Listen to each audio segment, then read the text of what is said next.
ustez, nion bezala Arantxa Tapiak egin dituen adierazpen horiek, onartezinak eta oso larriak dira, eta plazaratzen ari diren mezua oso arriskutsua dela uste dugu. Finean zer ari zaigu esaten, sailburua.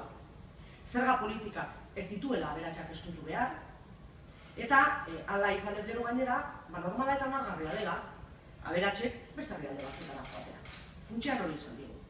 Gure ustez, sekulako arduragabekeria bat da, Jaurlaritzako kide batek horrelako mezu bat botatzea.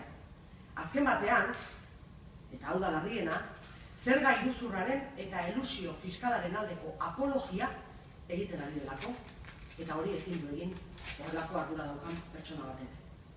Instituzio guztiek zerga iruzurraren aurkako konpromisua argia behar dute garaiotan, eta hori horrela den garaian, Tapia andereak horrelako etorri eta horrelakoak esateak, ez dauka onartzeko, onargarria ez da inundik ere.